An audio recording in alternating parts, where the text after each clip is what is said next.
सर्वेषु मन्त्री कर्मेषु दासी भोजेषु माता शयनेषु रम्भा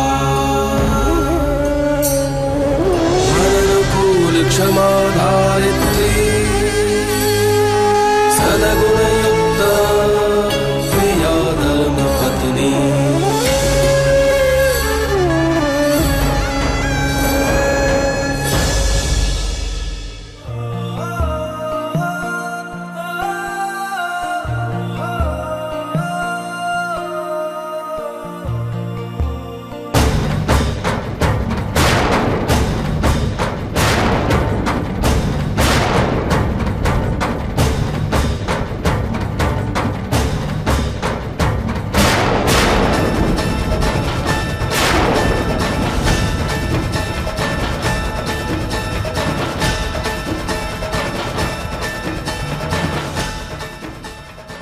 चल मौलिक दिख रहा,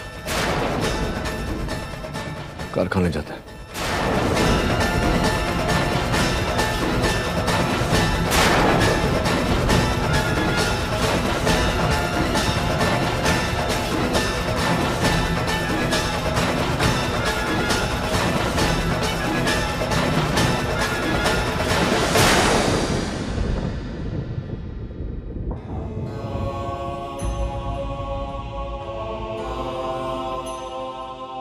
ठहर संतु।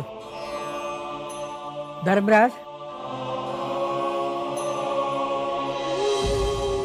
ये तो क्या कर रहा है बेटा?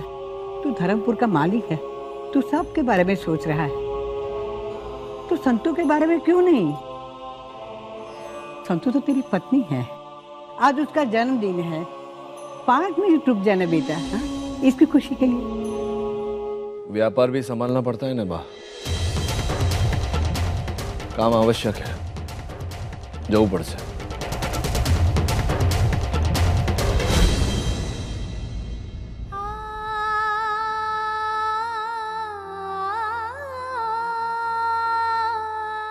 संतु, तू जानती ना कि धर्मराज काम के पीछे पागल है, हाँ? जरा धीरे धर बेटा।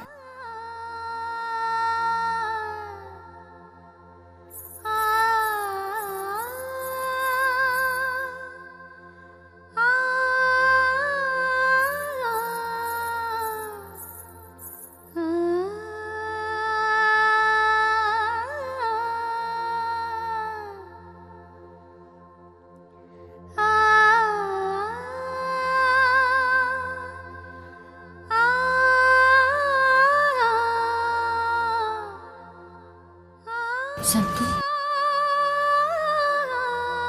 क्या बात है संतु? मालिक ने तेरा जन्मदिन मनाने को क्यों? बता ना क्या बात है। मैना, इसमें गलती मालिक की नहीं है, उन्होंने मुझे दंड दिया है, भुगतना तो पड़ेगा ना। कैसा दंड? दरअसल बात यह है कि मैना,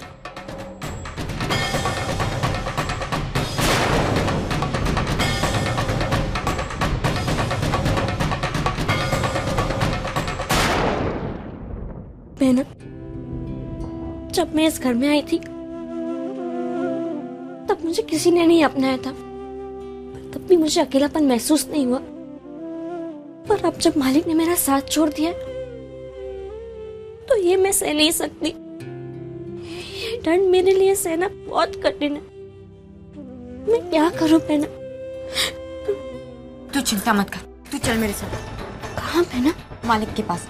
मालिक को इस अन्याय का जवाब देना होगा। तू चल मेरे साथ। मैंने नहीं, मैंने कहा ना तू चल। पर बहना तू चल ना, मेरी बात तो सुनो। बहना, बहना जाने दो ना बहना। नहीं संतु, आज तक तूने इस घर में सिर्फ अपमान ही सहा है और कुछ नहीं, और तू चुप ही रही है हमेशा। और आज मैं तुझे चुप नहीं रहने दूंगी। और जब मालिक ही तेरे साथ नहीं है तो उन्हें इस अन्याय का जवाब देना होगा तेरे हर एक सवाल का जवाब। तू चल मेरे साथ। ये तुम क्या कर रही हो खेमी? वही जो मुझे करना चाहिए। इतना दुखी नहीं देख सकती। मैं खुद मालिक से बात करूंगी और इंसाफ मांगूंगी, और मालिक को इंसाफ देना होगा। हम ऐसा नहीं कर सकते खेमी, ये इनके घर का मामला है, पति पत्नी के बीच का मामला है। हम छोटे लोग हैं, हमें अपनी औकात नहीं भूलनी चाहिए। ये आप क्या कह रहे हैं? संतू मेरी छोटी बहन है, क्या उसके भले का भी नहीं सोच सकती मैं? बहन आप जाने भी दो ना इन बातों को। जो हो रहा है वो मैं नहीं संतू, अब तू और नहीं सहेगी। और वैसे भी संतू इस घर की मालकिन है, पूरे धर्मपुर की मालकिन है। और मालिक ने पूरे धर्मपुर गांव के सामने संतू को अपने पति स्वीकारा है, उसे पत्नी का अधिकार दिया है। देखिए, आप मुझे मालिक से बात करने दीजिए, मैं मालिक से बात करूंगी। ये न्याय नहीं है। सही तो कह रही खेमी।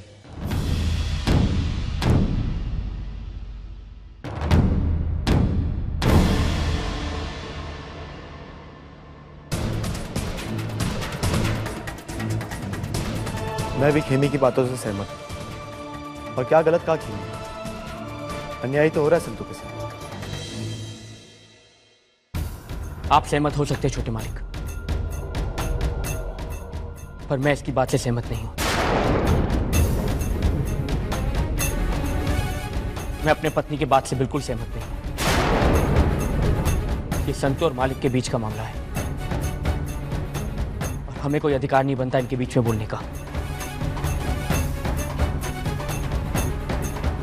बल्कि पति पत्नी के बीच में बोलने का अधिकार किसी को भी नहीं है।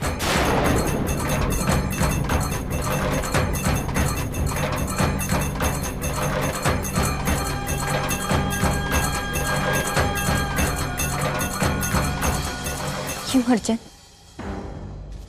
क्यों हम लोग नहीं बोल सकते? संतू ने मालिक के साथ शादी की है, वो मालकिन है इस घर की। और मैं इस घर का नौकर हूं और तुम्हारी शादी मुझसे हुई है।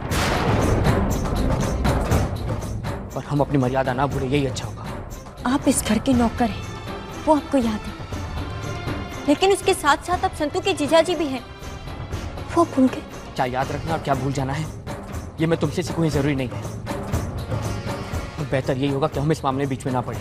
पर आप मेरी बात तो समझने की। खेमी, तुम इस मामले में बीच में नहीं पड़ोगी। जाओ यहां से।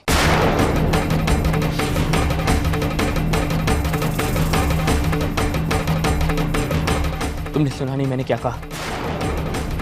जाओ यहां से।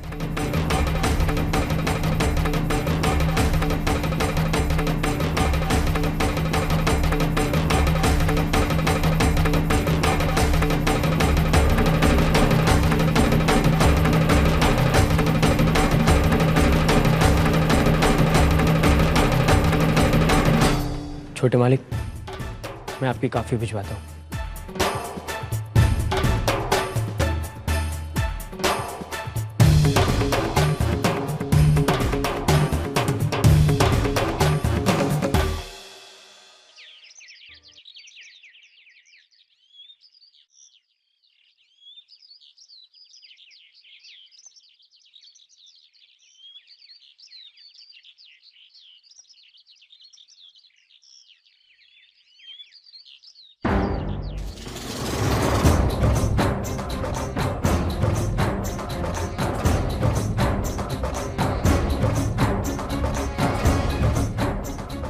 अच्छा, जाग गई? सुनो तरुलता मैया वंशी, कल रात को मैंने तुम्हें यहाँ रहने दिया, मैंने तुम्हें कुछ कहा नहीं, पर अब मैं तुम्हें एक बात साफ साफ कह देना चाहता हूँ। मैंने तुमको यहाँ रहने दिया सिर्फ इसलिए कि मैं मालिक के फैसले का अनादर नहीं करना चाहता था, वरना तुम्हारे साथ तो मैं एक दिन भी रहना नहीं चाहता हूँ, समझे? एक कांजी वागेला, मुझे भी कोई शौक नहीं है तेरे साथ यहाँ रहने का, समझा ना? एक दिन क्या, एक पल भी मैं तेरे साथ नहीं रह सकती। फिर भी मैं यहाँ आके रुकी हूँ क्योंकि मैं मेरे भाई के निर्णय का मान रखना चाहती हूँ। और सच कहा मेरे भाई ने, तेरे साथ यहाँ रहना मेरे लिए सजा ही है। कांजीबा, कांजीबा, आपसे कुछ काम था। बहनबा,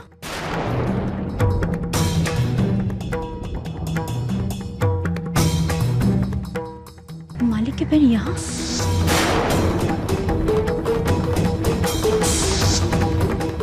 ये सिर्फ मालिक की बहन नहीं है, मेरी पत्नी भी है।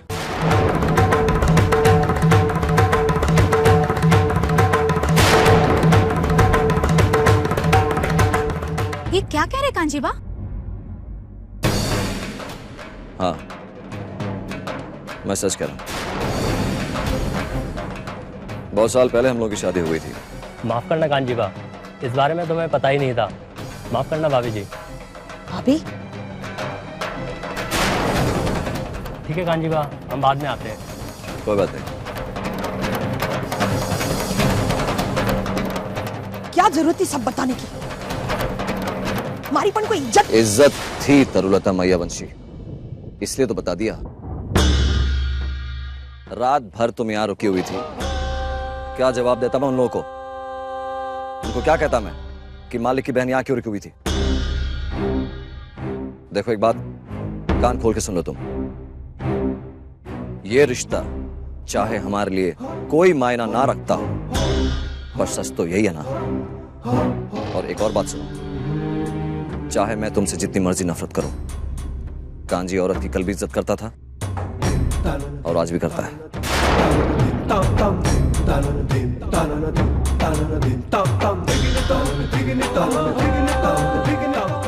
दो भी।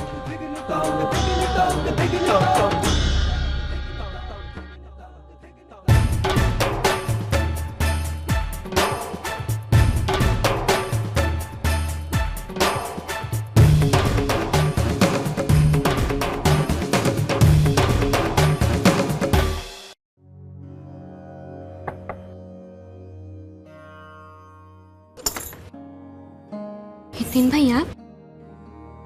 चलो सुनो। कहाँ? मैंने कहा ना, चलो।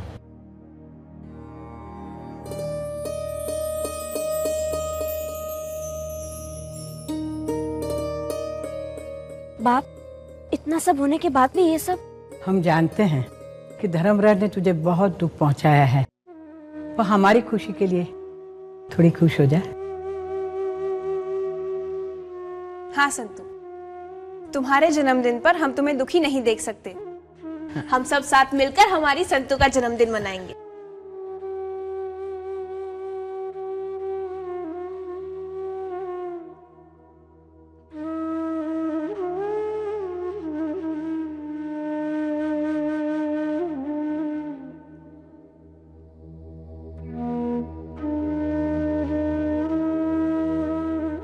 देखो संतु, अगर रोने से तुम्हारा मन हल्का होता है ना, तो मैं तुम्हें नहीं रोकूंगा। मैंने कभी नहीं सोचा था कि मालिक मेरे साथ ऐसा करेंगे। आज के बाद मैं अपना जन्मदिन कभी नहीं मनाऊंगी। अच्छा बाबा ठीक है, हम आज के बाद कभी नहीं मनाएंगे, लेकिन आज तो मना लो। अब संतु बेटे के नाते ना सही, लेकिन एक दोस्त की तो बात मान सकती हो ना, प्लीज। सासू माँ अब तो आ जाइए।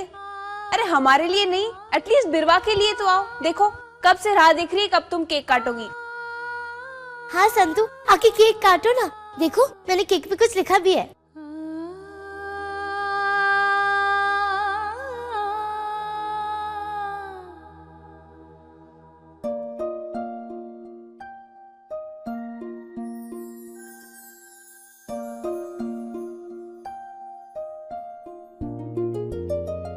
Happy birthday to you. Happy birthday to you.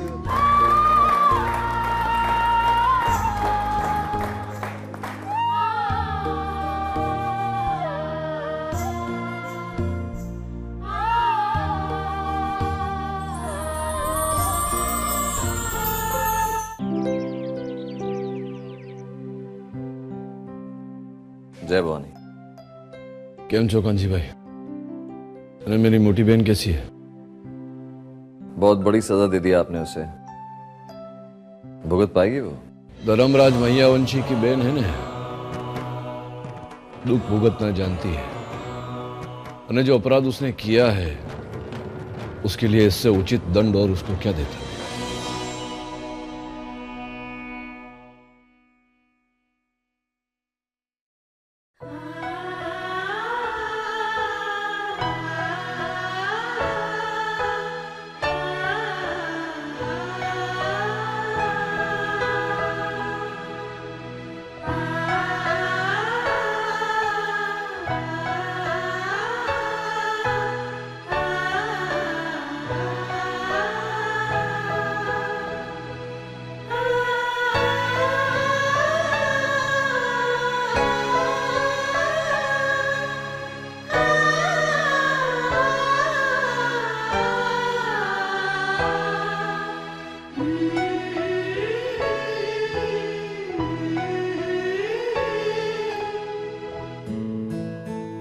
मालिक,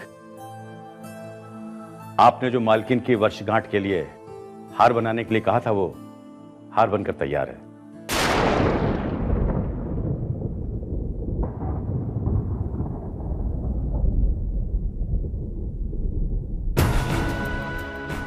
अगर नंद भी देवकी का अपमान करते, कृष्ण भी उनको मान नहीं देता।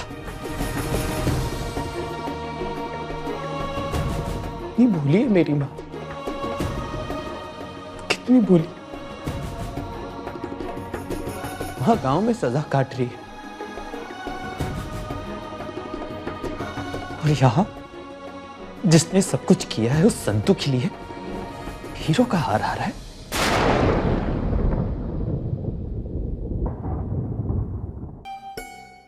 મને ખબર છે કે સંતુ का जन्मदिन है। था, पर तुझे क्यों फिक्र होने लगी? वो हो या ना हो, तेरे लिए तो एक ही बात है ना। वो घर में हो, स्टोर रूम में हो कि बाहर हो, तुझे क्यों चिंता होने लगी? हाँ, आज तूने बच्ची का दिल तोड़ दिया है। आज उसका जन्मदिन था, तू उसे 5 मिनट नहीं दे सका? नहीं, तू बड़ा और तेरा अहम बड़ा। हर पति अपनी पत्नी के जन्मदिन उसको तोहफा देता है। तूने बहुत अच्छा तोहफा दे दिया, दुखी कर दी बेचारी को, वो सहन नहीं कर पाई। कहाँ है वो? जा बुला उसको। चली गई उसके नाना जी के पास। चली गई એટલે શું? तो तूने रोका नहीं उसको? यहाँ रहकर कौन सी बड़ी सुखी थी वो बेचारी। वहां रहेगी तो तेरी उपेक्षा तो सहन नहीं करेगी। तू रहे अकेला और सुभद्रा की छवि के सामने बड़बड़ करता बैठ रहे, बस अच्छा रहेगा। अच्छा किया वो गई। तूने उसको सजा दी थी ना नहीं बात करने की। अब एक काम कर, मेरे साथ भी बात करने का बंद कर दे। શું બોલી રહી છે તું? બાંધ છે તને? तूने उसको सजा दी थी ना, आज मैं भी तुझे सजा देती हूँ। मैं भी तेरे साथ बात नहीं करूंगी।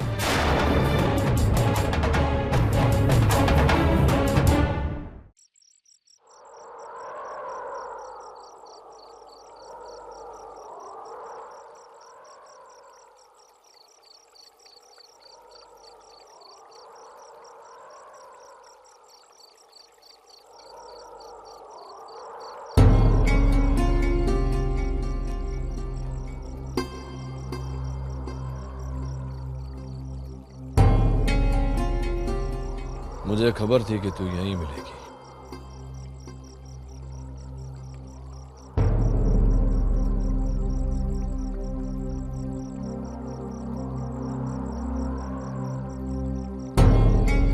बोला था ना मैंने तुझको, हैं? बोला था ना कि तू घर में रहेगी और तेरा दंड भोगेगी। बोला था कि नहीं? मेरी बात का उल्लंघन करके तूने उससे भी बड़ा अपराध किया है।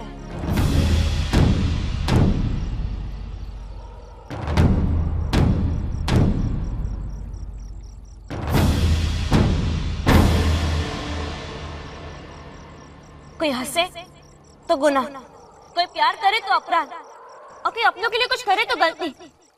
मालिक, आपने मुझे बता दिया कि मैंने अपराध किया है, तो बताइए मेरा दंड क्या है?